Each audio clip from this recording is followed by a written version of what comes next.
떨리는 목소리로 말을 꺼냈습니다. 40년을 함께 살았는데 이렇게 낯선 기분은 처음이었습니다. 당신 혹시 다른 남자가 생겼소? 잠시 당황한 듯 아무 말을 하지 않던 아내는 이내 결심을 한 표정으로 이야기를 시작했습니다. 너무나 담담한 목소리였어요. 미안해요. 조만간 당신한테 말을 하려고 했는데 정말 너무 미안해요. 내가 할 말이 없네요. 하지만 이렇게 된 거 오늘 전부 말할게요. 이제 우리 서로의 행복을 찾는 게 어떨까요? 당신과 지금까지 살아왔지만 사실 진짜 내가 행복한지는 잘 몰랐었어요. 그저 살아갔던 거죠. 그런데 나 요즘 정말 그분하고 있으면 너무 행복해요. 앞으로 우리 남은 인생이 길잖아요. 남은 인생은 그 사람과 함께하고 싶어요. 순간 귀가 멍해졌습니다. 이혼이라니 머릿속이 하얘졌어요.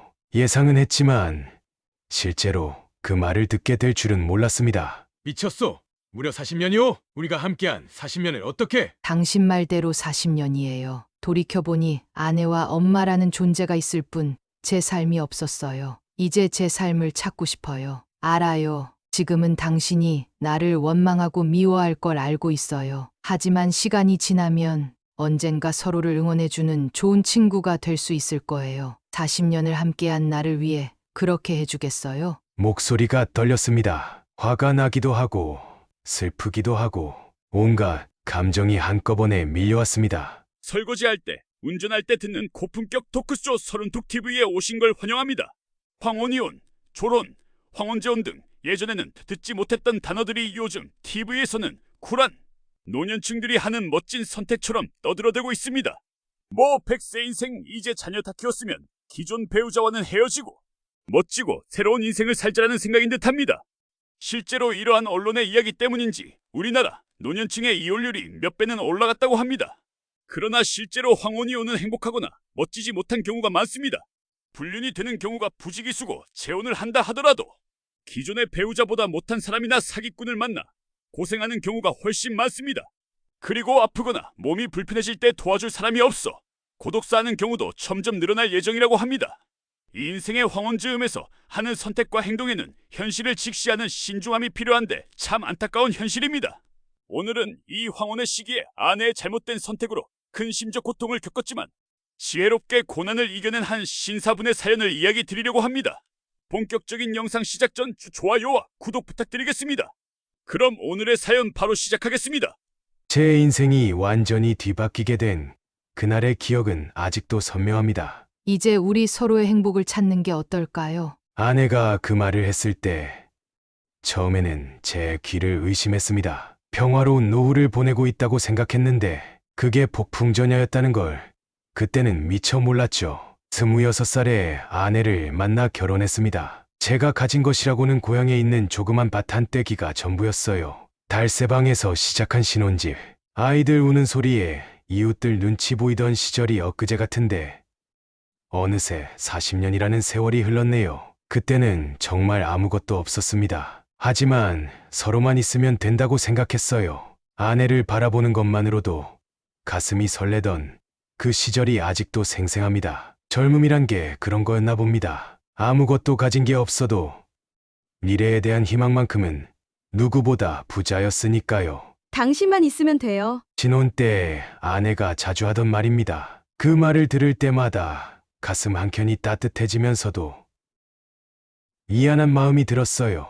너무 없이 시작하는 바람에 아내에게 더 좋은 것을 해주지 못해서 그래서 더 열심히 살았던 것 같습니다. 공사장에서 노가다도 했고 리어카 끌고 채소도 팔았어요. 아내도 틈틈이 공장에 나가 일했고요. 그렇게 악착같이 모은 돈으로 작은 족발집을 차렸을 때 얼마나 기뻤는지 모릅니다. 드디어 우리도 가게를 했다는 자부심, 이제 조금은 나아질 거라는 희망. 하지만 그때는 정말 몰랐습니다. 그 작은 족발집이 훗날 우리의 운명을 완전히 뒤바꿔 놓을 거라는 걸요. 때로는 축복이라고 생각했던 것이 저주가 될 수도 있다는 걸 그때는 아무도 알지 못했습니다. 그렇게 우리의 인생은 조금씩 나아지는 듯했습니다. 족발집은 동네에서 꽤 입소문이 났고 단골 손님들도 생겼죠. 아내는 주방에서 족발과 보쌈을 삶았고 저는 손님들을 응대했습니다. 큰 돈은 아니었지만 그래도 새 아이를 키우기에는 충분했어요. 민수가 중학교에 들어갈 때쯤이었습니다. 가게가 바빠지면서 배달일을 맡아줄 사람이 필요했어요. 그때 처음 그 사람을 만났습니다. 얼굴이 통통하고 눈이 처져 있어 너구리를 연상케 하는 30살 정도의 청년이었죠. 처음부터 마음에 들지는 않았습니다. 특히 여자 손님들을 볼 때의 그 이상한 눈빛이 영 마음에 걸렸어요. 일 열심히 하겠습니다. 걱정하지 마세요. 그의 말과는 달리 일은 그리 오래가지 않았습니다. 갑자기 출근을 하지 않아 수소문을 했더니 유치장에 들어갔다고 하더라고요. 이게 무슨 일인가 싶어 알아봤습니다. 놀랍게도 이 청년이 족발 배달을 다니면서 혼자 사는 여성들의 집을 파악해서 도둑질을 하다가 경찰에 붙잡혔다는 사실을 알게 되었죠. 나중에 더 알아보니 단순 도둑질만 계획한 게 아니었다고 해서 등골이 오싹했습니다. 즉시 해고했고 그때 일은 차마 아내에게도 자세히 말하지 못했어요. 그게 그와의 마지막이라고 생각했는데 인생이란 게 참 알 수 없는 거였나 봅니다. 세월은 빠르게 흘러갔습니다. 민수는 대학에 들어갔고 민우는 고등학교에 입학했죠. 막내 지은이도 중학생이 되었고요. 아이들이 자라는 만큼 들어가는 돈도 늘어났지만 우리 부부는 힘을 합쳐 잘 견뎌냈습니다. 적어도 그때까지는 그렇게 생각했어요. 여보, 이제 아이들도 다 컸으니 조금은 우리 시간을 가져보는 게 어떨까요? 저희가 나이가 들어 이래 조금 벅참을 느낄 때 아내가 했던 말이었습니다. 그 말에 왠지 모를 설렘을 느꼈던 기억이 나네요. 40년을 함께 살았지만 정작 둘만의 시간은 너무나 부족했거든요. 하지만 저는 아직은 조금 더 일을 하고 싶었기에 족발집을 아예 파는 것이 아니라 영업시간을 하루에 5시간 정도만 하기로 했습니다. 그동안 고생한 아내는 될 수 있으면 집에서 쉬도록 배려를 해주고 남은 시간에는 일하느라 못했던 둘만의 시간을 보내기로 했습니다. 처음에는 정말 행복했습니다. 아침마다 공원을 산책하고 주말이면 근교로 드라이브도 다녔죠. 가끔 손주들이 놀러 오면 집안이 떠들썩해지곤 했는데 그때마다 아내와 눈을 마주치며 웃곤 했습니다. 하지만 그 평화로움은 오래가지 않았어요. 1년 전 정도부터 아내의 행동이 조금씩 달라지기 시작했거든요. 처음에는 작은 변화였습니다. 외출이 잦아졌고 옷차림에도 신경을 쓰기 시작했죠. 화장도 전보다 진하게 했고요. 친구들과 만난다는 핑계로 늦게 들어오는 날이 많아졌습니다. 요즘 왜 이렇게 늦게 들어와요? 아이고, 친구들이랑 있다 보니 시간 가는 줄 몰랐네요. 매번 비슷한 대답이었습니다. 처음에는 그저 나이 들어 자신을 가꾸고 싶은 마음이 생겼나 보다 생각했어요. 어쩌면 그동안 제가 아내의 그런 욕구를 너무 무시했던 건 아닌가 하는 반성도 했고요. 하지만 시간이 지날수록 이상한 점들이 눈에 띄기 시작했습니다. 전화가 오면 자리를 피해서 받고 문자가 오면 화면을 황급히 가리곤 했죠. 식탁에 앉아 있을 때도 자꾸 딴 생각을 하는 듯 했고 저와 눈을 마주치는 일도 줄어들었습니다. 불안했습니다. 40년을 함께 산 사람인데 이제 와서 뭔가 잘못되고 있다는 걸 느낄 수 있었어요. 하지만 확인하고 싶지는 않았습니다. 어쩌면 알고 싶지 않았던 걸지도 모르겠네요. 아버지, 어머니 요새 좀 이상하지 않으세요? 큰아들 민수가 저에게 조심스럽게 물었을 때 가슴이 철렁 내려앉았습니다. 저만 그렇게 느낀 게 아니었던 거죠. 하지만 그때도 저는 애써 모른 척했습니다. 그래, 뭐가 이상하던. 요새 많이 달라지신 것 같아서요. 화장도 진하게 하시고 옷도 화려하게 입으시고. 민수의 말에 답을 하면서도 제 마음속에는 자꾸만 의심이 커져갔습니다. 밤에는 잠도 잘 오지 않았어요. 아내가 잠든 모습을 바라보며 수없이 많은 생각이 들었습니다. 도대체 무슨 일이 있는 걸까? 내가 뭘 잘못했나? 아니면 혹시 그 혹시라는 생각이 들 때마다 가슴이 무너져 내리는 것 같았습니다. 하지만 확인할 용기가 나지 않았어요. 40년 동안 한 번도 의심해 본 적 없는 아내를 이제 와서 어떻게 의심할 수 있겠습니까? 그러던 어느 날 밤이었습니다. 아내가 씻으러 간 사이 휴대폰에 문자 알림음이 울렸습니다. 테이블 위에 덩그러니 놓인 휴대폰을 바라보며 한참을 망설였어요. 40년 동안 단 한 번도 아내의 휴대폰을 확인해 본 적이 없었는데 그날따라 이상한 용기가 났습니다. 손이 떨렸습니다. 양심의 가책을 느끼면서도 결국 휴대폰을 집어들었죠. 비밀번호는 원래 막내의 생일이었는데 열리지 않았습니다. 그래서 이것저것 바꾸어 보았는데 아내의 생일로 바뀌어 있었습니다. 통화 기록을 열어보는 순간 온몸에 식은땀이 흘렀습니다. 하나의 번호가 유독 자주 찍혀 있었거든요. 그것도 최근 몇 달 사이에 집중적으로. 화장실에서 들리는 물소리가 마치 폭포수처럼 크게 들렸고 심장은 터지듯이 뛰었습니다. 그래도 아직은 모른 척하고 싶었어요. 아내를 믿고 싶었으니까요. 하지만 운명이란 건 참 야속한 법입니다. 그로부터 며칠 후 30년 지기 친구 박현철을 만났습니다. 평생 술과 담배를 멀리했던 제가 처음으로 소주를 마시던 날이었죠. 얼굴색이 안 좋아 보이는구만. 무슨 일 있나? 친구의 걱정, 어린 물음에 저는 조심스럽게 제 고민을 털어놓았습니다. 아내의 변화, 수상한 통화 기록, 그리고 제 마음속의 불안까지. 그런데 친구의 반응이 예상과는 달랐습니다. 잠깐, 그 남자 혹시 뚱뚱하고 약간 너구리를 닮은 놈 아닌가?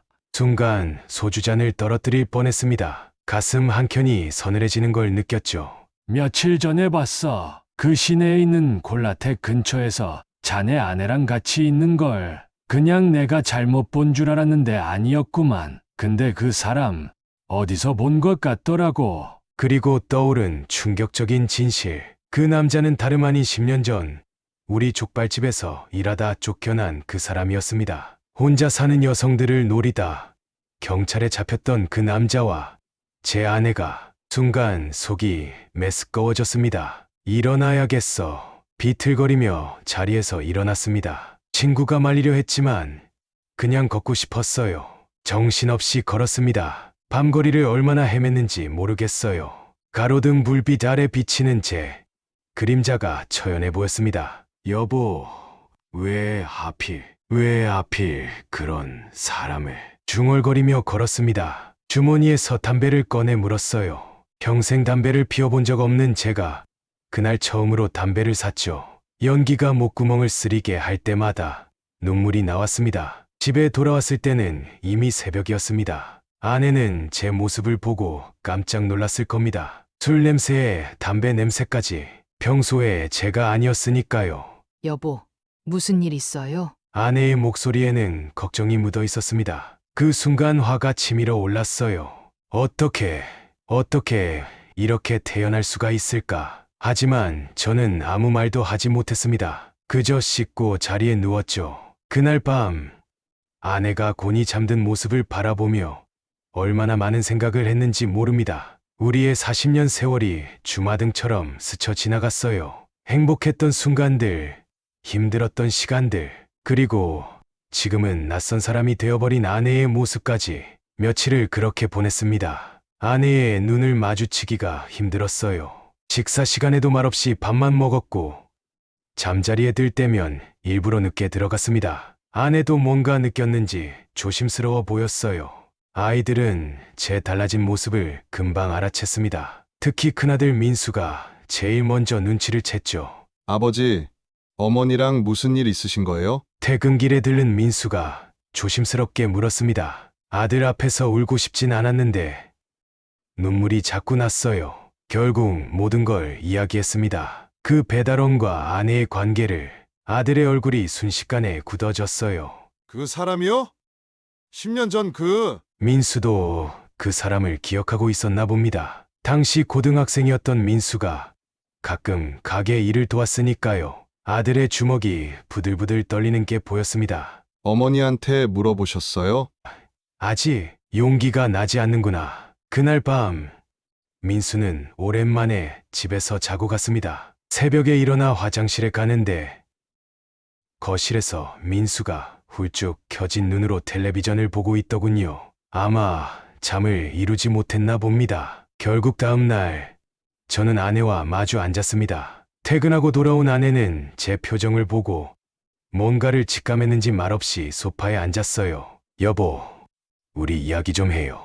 떨리는 목소리로 말을 꺼냈습니다. 40년을 함께 살았는데 이렇게 낯선 기분은 처음이었어요. 당신 혹시 다른 남자가 생겼어? 잠시 당황한 듯 아무 말을 하지 않던 아내는 이내 결심을 한 표정으로 이야기를 시작했습니다. 너무나 담담한 목소리였어요. 미안해요. 조만간 당신한테 말을 하려고 했는데 정말 너무 미안해요. 내가 할 말이 없네요. 하지만 이렇게 된 거 오늘 전부 말할게요. 이제 우리 서로의 행복을 찾는 게 어떨까요? 내가 먼저 말하는 게 아니라 당신이 먼저 말을 꺼내게 해서 너무 미안해요. 당신과 지금까지 살아왔지만 사실 진짜 내가 행복한지는 잘 몰랐었어요. 그저 살아갔던 거죠. 그런데 나 요즘 정말 그분하고 있으면 너무 행복해요. 앞으로 우리 남은 인생이 길잖아요. 남은 인생은 그 사람과 함께하고 싶어요. 순간 귀가 멍해졌습니다. 이혼이라니 머릿속이 하얘졌어요. 예상은 했지만 실제로 그 말을 듣게 될 줄은 몰랐습니다. 미쳤어. 40년이요. 우리가 함께한 40년을 어떻게... 목소리가 떨렸습니다. 화가 나기도 하고 슬프기도 하고 온갖 감정이 한꺼번에 밀려왔어요. 그 사람이 어떤 놈인 줄 알기나 해요. 10년 전에 우리 가게에서 알아요. 다 알아요. 하지만 그 사람은 변했어요. 지금은 달라요. 그리고 당신 말대로 40년이에요. 돌이켜보니 아내와 엄마라는 존재가 있을 뿐 제 삶이 없었어요. 이제 제 삶을 찾고 싶어요. 알아요. 지금은 당신이 나를 원망하고 미워할 걸 알고 있어요. 하지만 세월이 지나면 언젠가 서로를 응원해주는 좋은 친구가 될 수 있을 거예요. 40년을 함께한 나를 위해 그렇게 해주겠어요? 어떻게 그런 말을 할 수 있을까요? 그 사람의 과거를 알면서도 그런 말을 할 수 있다니. 당신 정신 차려요. 그 사람이 얼마나 위험한 사람이지. 사람은 변할 수 있어요. 그리고 제가 당신보다 그 사람을 더 잘 알아요. 이제 저도 자유롭게 내 선택을 하고 싶어요. 자유. 그 말이 제 가슴을 찔렀습니다. 40년 동안 제가 아내를 구속했단 말입니까? 제가 아내의 자유를 빼앗았단 말인가요? 우리 민수, 민우, 지은이는, 손주들은 어쩌고요? 다들 컸잖아요. 이제는 제가 없어도 다 잘들 살고 있잖아요. 그 말을 끝으로 아내는 방으로 들어가 버렸습니다. 저는 그대로 거실 소파에 주저앉았어요. 창밖으로 보이는 달빛이 유난히 차갑게 느껴졌습니다. 다음 날 아이들을 모두 불렀습니다. 더는 혼자 감당할 수 없었어요. 큰아들 민수는 이미 알고 있었지만 민우와 지은이에게는 처음 이야기하는 거였죠. 얘들아, 너희 어머니가 이혼하자고 하셨다. 거실에 모인 아이들의 얼굴이 하나둘 굳어갔습니다. 민우가 제일 먼저 반응했어요. 뭐라고요? 이혼이요. 말도 안 돼요. 민우는 자리에서 벌떡 일어났습니다. 아이가 화를 내는 걸 본 적이 거의 없었는데 그날따라 눈에 도끼가 서려 있었어요. 어머니 나와 보세요. 이게 무슨 소리예요? 민우의 외침에 방문이 열리고 아내가 나왔습니다. 놀랍게도 그녀의 표정은 무척 담담해 보였어요. 앉아라, 민우야. 안기는요. 어떻게 이러실 수 있어요? 그것도 그런 사람하고.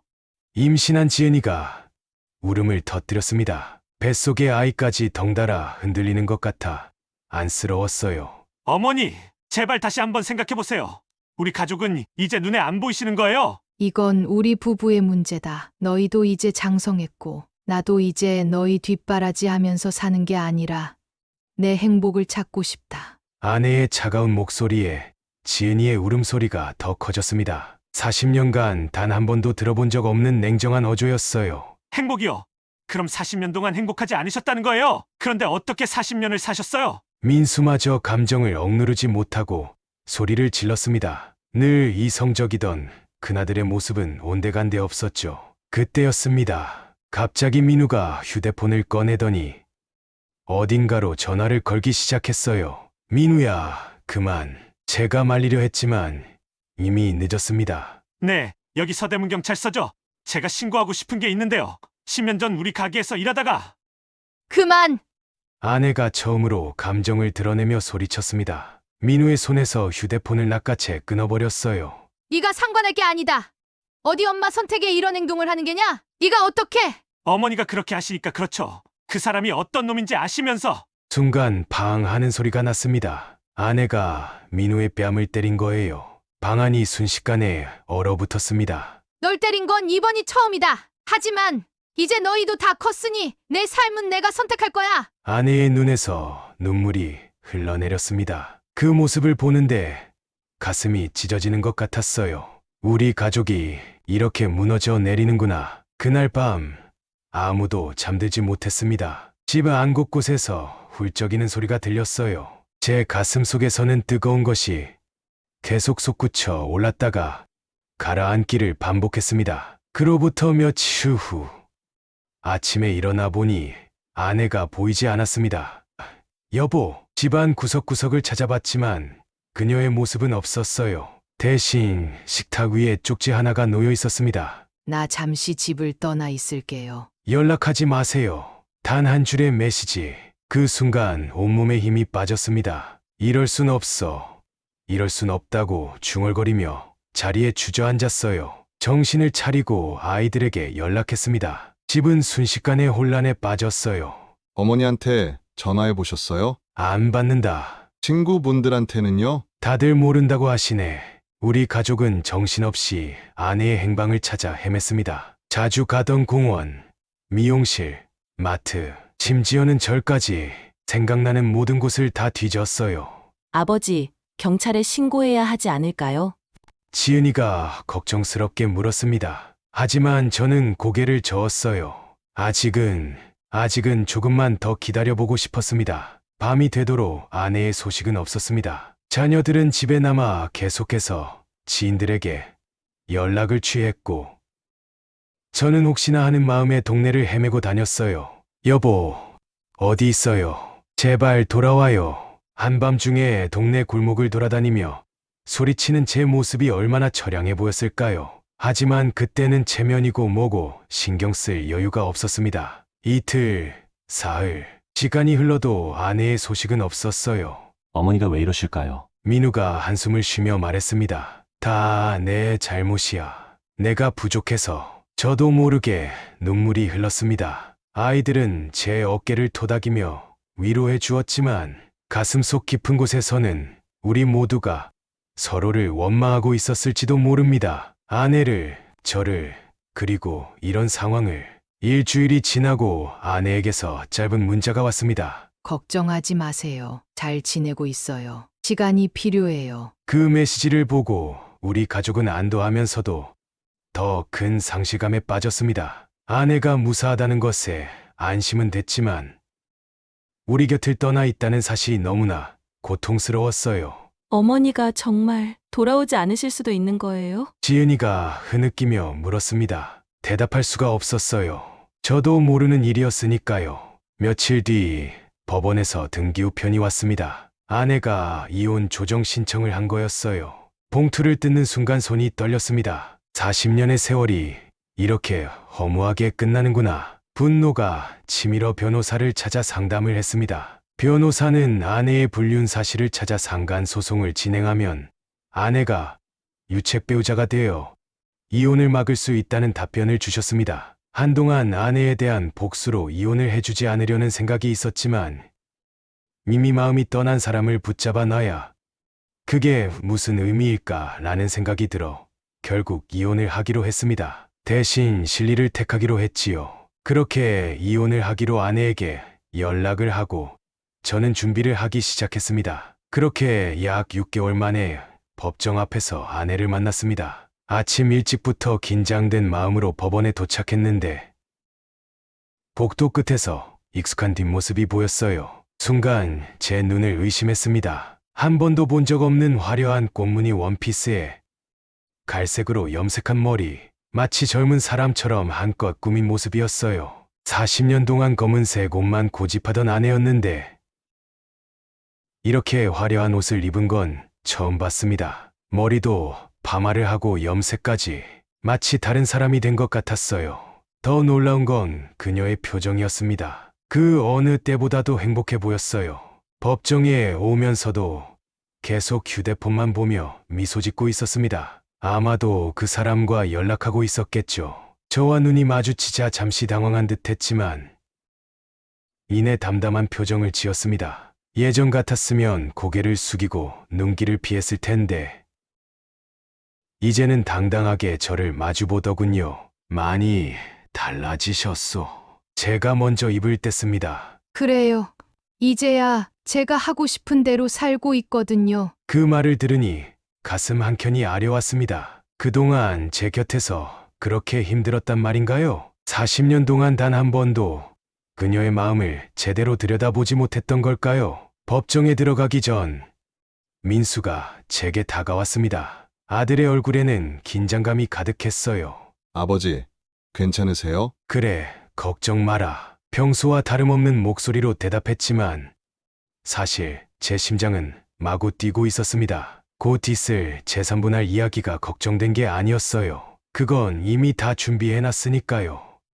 다만 40년을 함께 살았던 사람과 이렇게 법정에서 만나야 한다는 게 너무 비현실적으로 느껴졌습니다. 드디어 재판이 시작됐습니다. 판사가 먼저 이혼 사유를 물었고 아내는 담담하게 대답했습니다. 40년을 함께 살았지만 이제는 서로에 대한 감정이 식은 것 같습니다. 각자의 남은 인생을 새롭게 살고 싶어서요. 그 말을 듣는 내내 주먹을 꽉 쥐고 있었습니다. 각자의 인생이라는 말 뒤에 숨겨진 진실을 저는 알고 있었지만 차마 입을 열 수는 없었습니다. 양측이 합의 이혼을 원하시는 건가요? 판사의 물음에 저도 고개를 끄덕였습니다. 이미 돌이킬 수 없는 상황이었으니까요. 그럼 이제 재산 분할에 대해 이야기해 보겠습니다. 족발집 권리금이 얼마죠? 판사가 물었습니다. 계약서상으로는 500만 원입니다. 아내가 놀란 듯 저를 쳐다봤습니다. 그도 그럴 것이 우리 가게가 얼마나 잘 되었는지 가장 잘 아는 사람이 그녀였으니까요. 그게 말이 됩니까?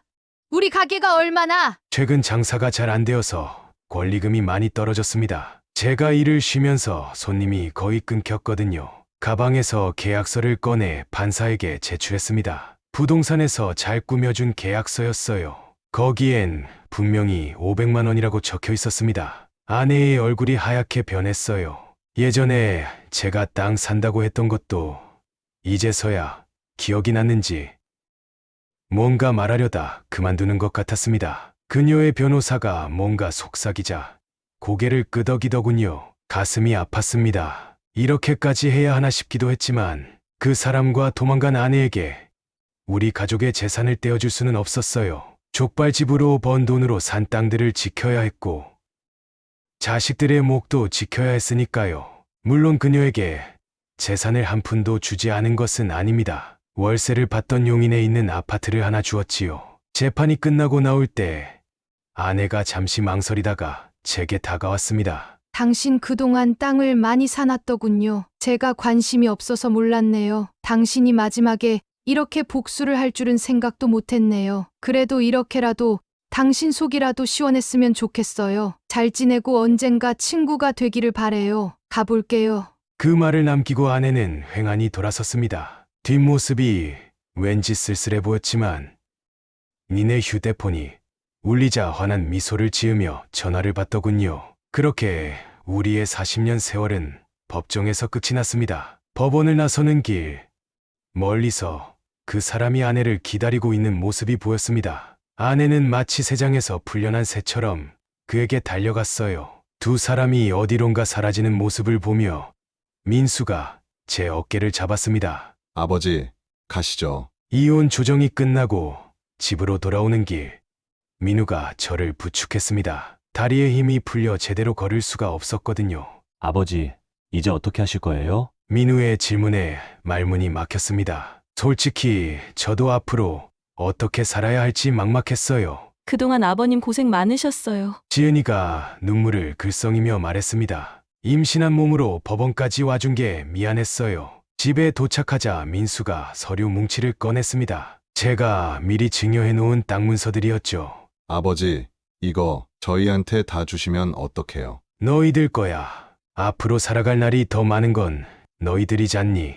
사실 그건 핑계였습니다. 제 진짜 마음은 그 사람에게 단 한 푼도 넘기고 싶지 않았던 거예요. 40년을 함께 살았던 아내가 그런 사람과 눈이 멀어 달아났다는 게 자존심이 너무 상했나 봅니다. 어머니한테는 진짜 아무 말도 안 하실 거예요. 지은이가 조심스럽게 물었습니다. 할 말이 있다면 어머니가 먼저 해야지. 왜 그런 선택을 했는지 목이 메어 더는 말을 잊지 못했습니다. 자식들도 더는 뭐라 하지 않았어요. 그날 밤 혼자 남은 집은 너무나 컸습니다. 텅 빈 침실을 보니 가슴이 먹먹해졌어요. 아내의 옷장을 열어보니 몇 벌 남지 않은 옷들이 쓸쓸하게 걸려 있었습니다. 술을 마시고 싶었지만 참았습니다. 대신 베란다에 나가 담배를 피웠어요. 평생 담배를 입에 대본 적 없는 제가 이제는 하루에 한 갑씩 피우게 됐네요. 여보, 당신도 이렇게 외롭나요? 밤하늘을 보며 중얼거렸습니다. 문득 족발집에서 일하던 시절이 떠올랐어요. 아내는 새벽부터 일어나 족발을 삶고 저는 장사 준비를 했죠. 힘들었지만 서로를 보며 웃을 수 있었습니다. 그런데 지금은 그 사람과 비슷한 시간을 보내고 있겠죠. 생각만 해도 속이 쓰렸습니다. 하필 그런 사람을, 우리 가게에서 쫓아냈던 그런 나쁜 사람을. 아버지, 2달 정도 뒤 민우가 갑자기 들이닥쳤습니다. 어머니가 그 사람이 아내의 카드로 돈을 빼서 도박했었다는 거예요. 그리고 여기저기에 빚이 많다는 이야기도 들었습니다. 민우의 말을 듣고 처음 든 생각은 역시였습니다. 그런 사람이 변할 리가 없었죠. 10년 전에도 우리 가족을 속였던 사람이 이번에는 제 아내를 도박으로 망치고 있는 겁니다. 어떻게 알았니? 어머니 친구분한테 연락이 왔어요.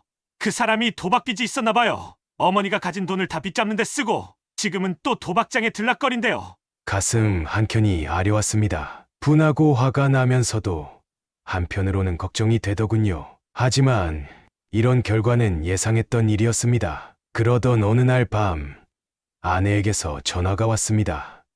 당신, 미안한데 할 말이 있어요. 목소리가 조심스러웠습니다. 재산분할 조금만 더 해주겠어요? 솔직히 족발집이 500만 원이 말이 되나요? 순간 화가 치밀었습니다. 그 사람은 돈이 없어. 둘이 같이 살기로 해놓고 왜 나한테 이런 말을 하는 거요? 당신 말이 맞아요. 하지만 내가 재산분할도 어느 정도 해주면서 상간 소송도 안 하고 고이 보내준 건 그동안 당신이 고생한 걸 알았어야 40년 동안 같이 산 의리이자 내 마지막 배려였어. 그래서 조용히 보내준 거요. 전화기 너머로 한숨 소리가 들렸습니다. 이제 그만하시오. 앞으로 이런 전화하지 마시오. 당신이 선택한 길이니 끝까지 그 길을 가시오. 전화를 끊고 한참을 멍하니 앉아 있었습니다. 다음 날 알게 된 사실이 있었어요. 아내가 그날 도박하는 그 사람을 말리다가 심하게 다퉜다고 합니다. 돈을 잃고 술에 취해 행패를 부리는 그를 보면서 지난 40년의 세월이 스쳐 지나갔나 봅니다. 다음 날 밤 늦게 민수가 전화를 했습니다. 아버지, 어머니한테 연락 왔다고 들었어요. 그래. 잘하셨어요. 저희도 이제 어머니로 생각하기 힘들어요. 아들의 목소리가 떨렸습니다. 아들의 마음도 이해가 됐어요. 자식들이 어릴 때부터 엄마를 너무 좋아했거든요. 그래서 더 서운했나 봅니다. 그리고 얼마 안 되어 지은이한테도 전화가 왔습니다. 아버지, 어머니가 민우 오빠한테도 연락했대요. 돈 좀 빌려달라고. 민우는 뭐라고 하던? 그냥 전화를 끊어버렸대요. 오빠가 많이 화가 났어요. 요즘은 자식들도 연락을 잘 안 받는다고 합니다. 한때는 엄마만 보면 달려가 안기던 아이들인데 이제는 낯선 사람 대하듯 한다네요. 동네 어른들 말씀으로는 그 사람이 도박하러 가면 아내가 도박장 앞에서 서성인다고 해요. 돈을 더 쓰지 말라고 말리다가 다투는 일도 잦다고 합니다. 그래도 그 사람 곁을 떠나지 못하는 건 자존심 때문일까요? 아니면 그래도 아직 그 사람을 놓지 못해서일까요? 그렇게 시간이 흘러가던 어느 날 아파트 경로당 앞을 지나가는데 웬 공치는 소리가 들렸습니다. 예전에는 그냥 지나쳤을 텐데 그날따라 발걸음이 멈춰지더군요. 어이구, 강 사장님 아니에요? 경로당 총무를 맡고 계시는 김 선생님이 반갑게 부르셨습니다. 한번 쳐보시려고요? 우리 동네 대회 나갈 사람이 한 명 모자라서 큰일이었는데. 처음에는 망설였습니다. 운동이라고는 족발 삶는 것밖에 해본 적 없는 제가 무슨. 하지만 혼자 집에 있는 것보다는 나을 것 같아 용기를 내봤죠. 규칙이 좀 있긴 한데 하다 보면 금방 익숙해지실 거예요. 처음엔 규칙도 헷갈리고 공도 제대로 못 쳤습니다. 하지만 이상하게도 그게 부끄럽지가 않았어요. 다들 제 나이쯤 되는 분들이라 그런지 편하게 가르쳐 주시고 웃으며 넘어가 주셨거든요. 강 선생, 저기 빨간 공 보이죠? 저기로 쳐보세요. 아이고, 이렇게 하는 게 아니라. 하나하나 가르쳐 주시는 회원분들 덕분에 점점 실력이 늘어갔습니다. 게이트볼이 단순해 보여도 은근히 꾀가 필요한 게임이더군요. 상대방의 공을 쳐내기도 하고 때로는 팀원의 공을 도와주기도 하고. 아버지, 요즘 얼굴색이 좋아지셨어요. 어느 날 지은이가 들러 그렇게 말했습니다. 거울을 보니 정말 그런 것 같았어요. 아침마다 게이트볼을 치러 나가는 재미에 푹 빠진 덕분인지 얼굴에 생기가 돌아온 것 같았습니다. 그러던 중에 새로운 회원이 오셨어요. 박서연이라는 60대 중반의 여성분이었죠. 안녕하세요. 이제 막 시작하는 초보예요. 처음 인사를 나눌 때만 해도 별 생각이 없었습니다. 그저 새로운 회원이 들어왔구나 정도로만 생각했죠. 그런데 묘하게도 그분의 미소에는 사람을 편안하게 만드는 무언가가 있었습니다. 박서연 씨는 게이트볼이 처음이라고 했지만 의외로 금방 감을 잡았습니다. 저보다 훨씬 빨리 규칙도 익히고 공도 잘 치더군요. 강 선생님처럼 저도 매일 나와서 연습할 생각이에요. 혼자 있는 것보다는 낫잖아요. 어느새 저희는 게이트볼이 끝나고 나면 근처 다방에서 차를 마시는 게 일과가 되었습니다. 박서연 씨의 이야기를 듣다 보면 시간 가는 줄 몰랐어요. 저는 3년 전에 남편이 젊은 여자랑 바람이 나서 그분의 담담한 목소리에는 아직도 작은 상처가 묻어 있었습니다. 하지만 그 상처를 이겨내고 새로운 삶을 시작한 모습이 대단해 보였어요. 하루는 운동이 끝나고 집으로 돌아가는데 민우를 마주쳤습니다. 아버지 저분이? 민우의 눈빛이 달라졌습니다. 뭔가 할 말이 있는 듯 했지만 쉽게 꺼내지 못하는 게 보였어요. 게이트볼 치면서 알게 된 분이야. 그냥 아는 분이세요? 민우의 목소리에는 긴장감이 묻어 있었습니다. 아마도 어머니 생각이 났나 봅니다. 그래, 대답은 했지만 제 마음속에서는 복잡한 감정이 일었습니다. 박서연 씨를 만나면서 느끼는 설렘이 때로는 죄책감으로 바뀌곤 했거든요. 그날 밤 민수가 전화를 걸어왔습니다. 아버지, 민우한테 들었어요. 그분 좋은 분 같으세요? 야, 무슨 소리야 그냥. 아버지, 이제 새로운 시작을 하셔도 돼요. 저희가 뭐라고 하겠어요? 민수의 말에 눈시울이 붉어졌습니다. 늘 이성적이던 큰아들이 이렇게 마음을 열어주다니. 다음 날 게이트볼장에서 박서연 씨를 보는 제 마음이 조금 달라져 있었습니다. 더 이상 죄책감은 없었어요. 대신 가벼운 설렘이 느껴졌죠. 강 선생님, 오늘은 제가 이겼네요. 박서연 씨가 환하게 웃었습니다. 그 웃음이 참 예뻐 보였어요. 처음으로 제가 누군가의 웃음에 설레는 걸 느꼈다고 할까요? 이러다 진짜 동네 대회에서 우승하겠어요. 그럼 우승하면 저랑 식사 한번 하시겠습니까? 제 입에서 나온 말에 저도 놀랐습니다. 박서연 씨는 잠시 당황한 듯 하더니 수줍게 웃으며 고개를 끄덕였어요. 동네 대회가 다가오면서 연습은 더 진지해졌습니다. 아침부터 저녁까지 게이트볼장에 나와 있는 날도 많았죠. 박서연 씨도 열심히 했습니다. 강 선생님, 이렇게 치면 될까요? 가르쳐준다는 핑계로 가까이 다가가 자세를 잡아주면서 제 심장이 쿵쾅거리는 걸 느꼈습니다. 이런 기분, 40년도 더 된 옛날 처음 아내를 만났을 때 이후로는 처음이었어요. 그러던 어느 날이었습니다. 연습이 끝나고 집으로 돌아가는데 익숙한 얼굴과 마주쳤어요. 길 건너에 아내가 서 있었습니다. 많이 수척해진 모습이었어요. 아내도 저를 보고 놀란 듯했습니다. 잠시 그 자리에 얼어붙은 것 같았어요. 많이 달라지셨네요. 아내가 먼저 입을 열었습니다. 제가 게이트볼을 치는 모습을 보고 있었나 봅니다. 당신도 많이 변했구려. 뭐라고 더 말을 해야 할지 몰랐습니다. 묻고 싶은 것도 많았지만 이제는 그럴 자격이 없다는 생각이 들었어요. 그분, 좋은 분 같아 보여요. 아내의 말에 가슴이 찔렸습니다. 하지만 아내의 눈빛에는 비난이나 원망이 아닌 어떤 안도감 같은 게 있었어요. 전 아직도 그 사람을 못 떠나겠어요. 도박장 앞을 서성이는 그 사람을 보면 차마. 아내의 목소리가 떨렸습니다. 이제 나한테 그런 말할 필요 없어요. 당신의 선택이 틀리지 않았기를 바랄 뿐이요. 제 입에서 나온 말에 아내가 눈물을 글썽였습니다. 40년을 함께 살았던 사람이기에 더 이상의 말은 필요 없었어요. 서로의 마음을 읽을 수 있었으니까요. 그날 저녁 박서연 씨에게 전화를 걸었습니다. 조금 전에 전철을 만났어요. 이제야 알겠어요. 우리 둘 다 새로운 시작이 필요하다는 걸. 이번 대회 꼭 우승해서 식사하고 싶습니다. 전화기 너머로 박서연 씨의 따뜻한 웃음소리가 들려왔습니다. 드디어 대회 날이 왔습니다. 아침부터 경로당이 시끌벅적했어요. 다들 긴장한 듯 했지만 설레는 기분도 있었습니다. 아버지, 응원하러 왔어요. 민수, 민우, 지은이가 모두 와 있었습니다. 지은이는 배가 불러 있었는데 곧 제 손주가 태어날 것 같았어요.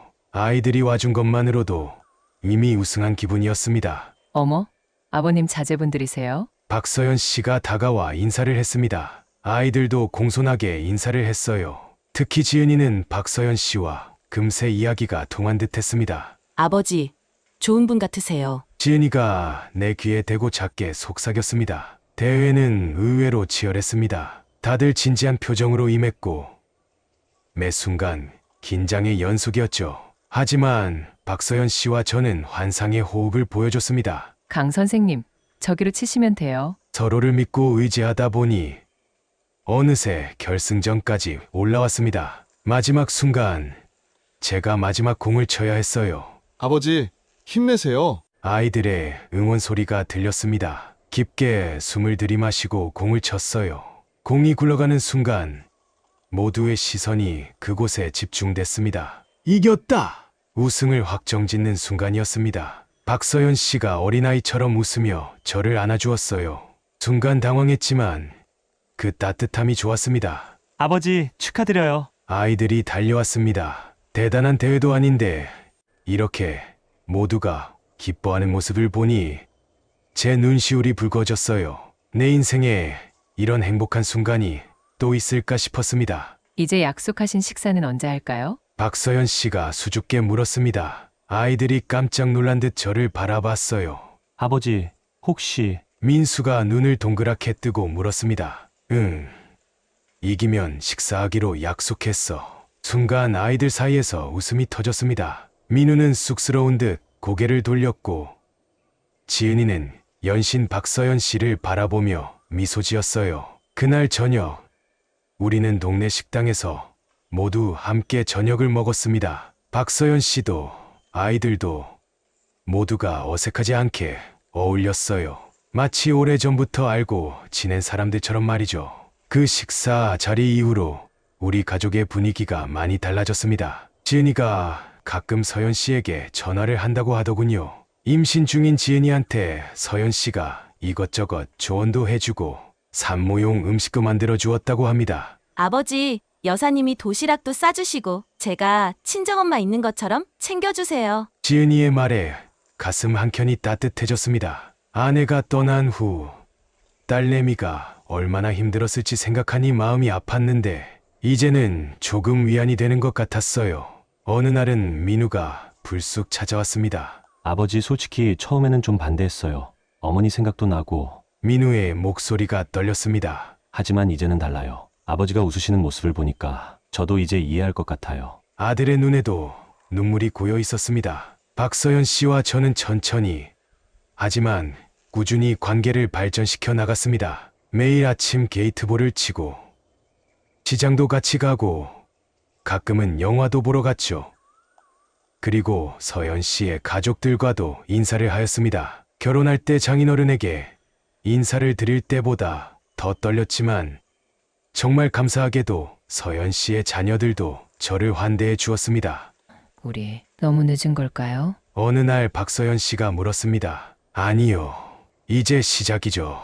제 대답에 그녀가 환하게 웃었습니다. 그러던 어느 날 시장에서 전철을 마주쳤습니다. 박서연 씨의 손을 잡고 있던 참이었는데 순간 당황했죠. 전처는 저를 모르는 척 하려고 했지만 저는 미소를 지으며 먼저 인사를 건넸습니다. 나도 이제 내 인생을 찾았소. 당신도 이제 그만 미안해하고 잘 사시오. 짧은 한마디였지만 그 말에는 많은 의미가 담겨 있었습니다. 용서와 축복, 그리고 작별 인사까지. 저기 괜찮으세요? 박서연 씨가 조심스레 물었습니다. 네, 이제는 정말 괜찮아요.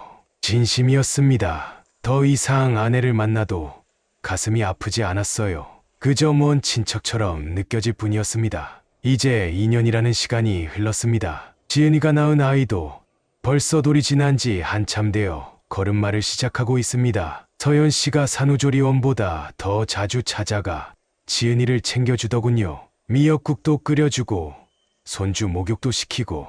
아버지, 이제 정식으로 결혼하시는 게 어떠세요? 어느 날 민수가 조심스레 말을 꺼냈습니다. 그 말을 듣고 며칠을 고민했습니다. 제 나이에 또 다시 사랑을 시작하는 것도 쉽지 않은데 결혼이라니. 하지만 서연 씨를 볼 때마다 가슴이 따뜻해지는 건 어쩔 수 없었어요. 그날 저녁 서연 씨와 산책을 나갔습니다. 날씨가 제법 쌀쌀해져서 두꺼운 옷을 걸치고 나왔는데도 바람이 차가웠어요. 손이 차가우시네요. 박서연 씨가 제 손을 잡았습니다. 그 손길이 참 따뜻했어요. 서연 씨, 우리 만난 지도 이제 2년이 됐네요. 네, 시간 참 빨리 가요. 처음엔 그저 게이트볼 치면서 이야기나 나누는 친구였는데 이제는 하루라도 못 보면 보고 싶어지는 사람이 됐어요. 박서연 씨의 눈이 커졌습니다. 당신이 끓여주는 된장찌개 먹을 때마다, 퇴근하고 집에 와서 전화할 때마다 자꾸만 욕심이 생겨요.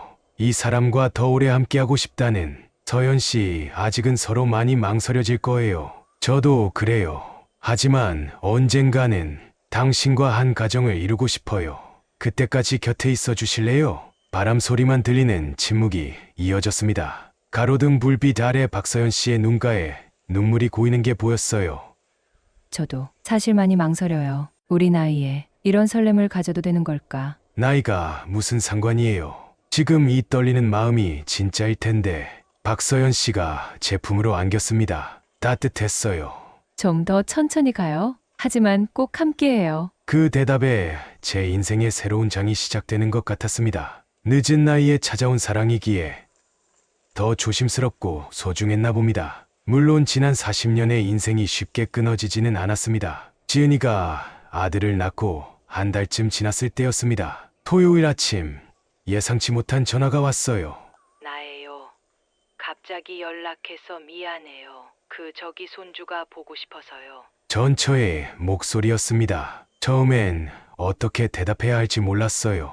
이제 막 안정을 찾아가는 가족들의 평화를 깨고 싶지 않았거든요. 특히 지은이가 걱정됐습니다. 아직도 가끔 어머니 이야기만 나오면 눈시울을 붉히곤 했으니까요. 아이들한테 물어보니 지은이가 한참을 망설이다 결국 와도 좋다고 했어요. 하지만 그 목소리에는 긴장감이 묻어 있었습니다. 전처는 아침 일찍 왔습니다. 손에는 분홍색 비닐봉지를 들고 있었어요. 시장 앞 싸구려 아동복 매장에서 산 듯한 아기 옷 몇 벌이 봉지 사이로 보였습니다. 옷들은 하나같이 천이 얇고 색도 촌스러웠어요. 전처의 경제 사정이 많이 어려운가 봅니다. 아기를 안고 나온 지은이를 보자 전처의 눈에 눈물이 고였습니다. 떨리는 손을 뻗어 손주를 안으려 했지만 지은이는 미세하게 몸을 틀었어요. 그 순간에 정적이 얼마나 아팠을까요? 어머니, 오랜만이에요. 민수와 민우도 형식적인 인사만 했습니다. 전에는 엄마만 보면 달려가 안기던 아이들인데 이제는 마치 낯선 사람을 대하듯 어색하게 굴더군요. 거실에 앉아 차를 마시는 동안 아무도 먼저 말을 꺼내지 못했습니다. 전처는 손주의 얼굴만 계속 바라보았어요. 뭔가 말하고 싶은 게 많아 보였지만 차마 입을 열지 못하는 것 같았습니다. 그때 마침 박서연 씨가 부엌에서 이유식을 만들어 들고 들어왔어요. 전처의 표정이 순간 굳어졌습니다. 박서연 씨는 인사를 하려 했지만 전처는 자리에서 벌떡 일어났어요. 저 그럼 이만 가볼게요. 자리를 급하게 피하는 전처의 뒷모습이 왠지 쓸쓸해 보였습니다. 봉지에 담아온 아기 옷들은 테이블 위에 그대로 남겨두고 갔어요. 나중에 동네의 어른들을 통해 전처 소식을 들었습니다. 그 사람이 요즘 다방내지와 어울리며 시간을 보낸다고 하더군요. 전처는 그걸 알면서도 아무 말도 못하고 있다고. 자존심 때문일까요? 아니면 그래도 아직 그 사람을 놓지 못해서일까요? 며칠 전에는 구청 근처에서 우연히 마주쳤어요. 노란 조끼를 입고 다른 노인들과 함께 거리를 청소하고 있었습니다. 저를 보지는 못했는지 다른 노인들과 이야기를 하며 묵묵히 청소를 하고 있었습니다. 나중에 알아보니 나라에서 하는 노인 일자리를 구했다고 합니다. 한 달에 70만 원 정도 받는다고 하더군요. 말을 걸까 생각했지만 해서 뭐하나라는 생각이 들어 그 자리에 한참을 서서 전처의 모습을 지켜보았어요. 다리가 아픈지 조금 절뚝였고 화장도 하지 않아 주름이 많이 보였습니다. 한때는 족발집 사장님 아내이자 한 가족의 어머니로서 당당하게 살았던 사람인데 이제는 폐지를 줍고 거리를 쓸고 있다니. 한때는 아내가 잘 안 되기를 바랬지만 이제는 그냥 잘 되기를 기원하고 왔습니다. 할미가 누구야? 그날 저녁 막내 손주가 그렇게 물었습니다. 아침에 봤던 전처를 기억하고 있었나 봐요. 대답하기가 참 어려웠습니다. 뭔 친척이란다. 그렇게 말할 수밖에 없었어요. 40년을 함께 살았던 사람이 이제는 그저 먼 친척이 되어버렸네요. 그날 밤 문득 옛날 생각이 났습니다. 족발집에서 밤늦게까지 일하던 모습, 아이들 학교 운동회에 늘 참석하던 모습, 손주 소식에 제일 좋아하던 모습, 전처가 놓고 간 아기 옷들은 지은이가 그대로 옷장에 넣어두었습니다. 한 번도 입히지 않았어요. 어쩌면 그 옷들처럼 우리의 관계도 이제는 그저 옷장 한 구석에 넣어둘 수밖에 없는 걸까요? 꺼내보면 아플 뿐인 추억처럼. 시간은 참 이상한 것 같습니다. 며칠 전 게이트볼 대회에서 우리 팀이 또 우승했어요. 이번엔 박서연 씨가 결승점을 찍었죠. 우승 상품으로 받은 온천 여행권을 들고 박서연 씨가 수줍게 웃던 모습이 아직도 눈에 선합니다. 아버지, 이제 정말 결혼하시죠? 민수가 요즘 자주 그런 말을 합니다. 박서연 씨와 저는 아직도 천천히 가자고 하지만 사실 마음은 이미 정해진 것 같아요. 함께 늙어가고 싶다는 생각이 자꾸만 듭니다. 요즘 제 하루는 여전히 게이트볼로 시작됩니다. 박서연 씨와 함께 아침 운동을 하고 시장에 들러 장을 봅니다. 가끔은 손주를 데리고 공원도 가요. 아직 막내 손주가 걷는 게 어설퍼서 저희 둘이서 번갈아 가며 아이를 돌봅니다. 일요일 아침이면 온 가족이 모입니다. 지은이가 아기를 데리고 오고 민수와 민우도 각자의 가족을 데리고 오죠. 서연 씨가 끓여주는 된장찌개 냄새가 집안에 가득할 때면 이런 행복이 영원했으면 하고 바랍니다. 얼마 전에는 전처를 다시 마주쳤어요. 여전히 노란 조끼를 입고 거리를 청소하고 있었습니다. 더 이상 할 말은 없기에 빙그레 웃으며 간단히 목인사를 했습니다. 잠시 당황했던 아내도 저에게 목례를 했습니다. 그저 잘 살기를 바라는 제 마음이 그 사람에게도 전해졌기를 바랍니다. 소문에는 그 남자는 여전히 도박을 끊지 못했다고 해요. 전처는 그런 글을 보면서도 떠나지 못하고 그저 멀리서 지켜보고 있다고 합니다. 이제라도 자신의 행복을 찾겠다고 말하던 전처의 말이 오래도록 귓가에 맴돕니다. 어떻게 생각해보면 정말 용기 있는 말이기도 했습니다. 방법이 올바른 것이었다면 말입니다. 집으로 돌아오는 길에 문득 생각했습니다. 우리는 모두 자신만의 선택을 하고 그 선택의 결과로 살아가고 있다고. 전처의 선택이 잘못됐다고 말하고 싶지는 않습니다. 다만 이제는 제 선택이 그리고 제 행복이 부끄럽지 않다는 것을 알게 되었어요. 할아버지, 공원! 손주의 제잘거림에 이런 생각들은 잠시 접어둡니다. 이제는 제 앞에 있는 이 작은 행복에만 집중하고 싶어요. 서연 씨의 따뜻한 미소와 아이들의 웃음소리와 손주의 제잘거림, 이 모든 것들이 제게는 새로운 시작이고 희망입니다. 인생은 참 알 수 없는 것 같습니다. 끝이라고 생각했던 순간이 새로운 시작이 되고, 자신은 사랑할 수 없을 거라 생각했던 제 가슴에 따뜻한 온기가 차오르고, 이제는 자신있게 말할 수 있습니다. 인생에는 언제나 새로운 시작이 있다고, 그리고 진정한 행복은 우리가 선택하는 것이라고. 오늘 사연은 여기까지입니다. 다행히 오늘 사연의 주인공분은 지혜롭고 운이 정말 좋은 분인 듯합니다. 재산 분할 전 자녀들에게 증여를 하여 아내에게 돌아갈 재산을 최대한으로 줄이고 권리금도 유도리 있게 잘 해결을 하셨네요. 그리고 좋은 배우자를 만나는 행운도 함께했습니다. 그러나 제가 수십 개 심리상담 카페나 법률 카페를 돌아다니며 보는 수천 개의 현실적인 이야기는 사실 이렇게 아름답게 끝나는 경우가 거의 없습니다. 대부분 한쪽이 회복 못할 정도의 심각한 심리적, 재산적 상처를 입고 그저 분노 속에서 남은 삶을 살게 되는 경우가 많았고, 떠난 사람도 얼마 되지 않아 예전보다 못한 삶을 살게 되었습니다. 특히 이혼의 과정에서 자녀들이 받는 심각한 상처와 소송에서 발생하는 상당한 스트레스로 건강을 잃는 경우도 많았고, 재산 분할 과정에서 서로의 재산을 쪼개다 보니 경제적으로도 매우 어려운 상황이 되는 경우가 많았습니다. 오늘 영상을 보신 분들 중 황혼이혼이나 황혼불륜을 꿈꾸는 분들은 지금 볼품없어 보이거나 당연하다고 생각하는 가족이라는 단어에 좀 더 깊은 고찰을 해보시길 바라겠습니다. 그럼 영상 마무리 전 구독과 좋아요 다시 한번 부탁드리고 다음 영상에서 더 재미있고 흥미로운 사연으로 찾아뵙겠습니다. 지금까지 서른톡이었습니다. 감사합니다.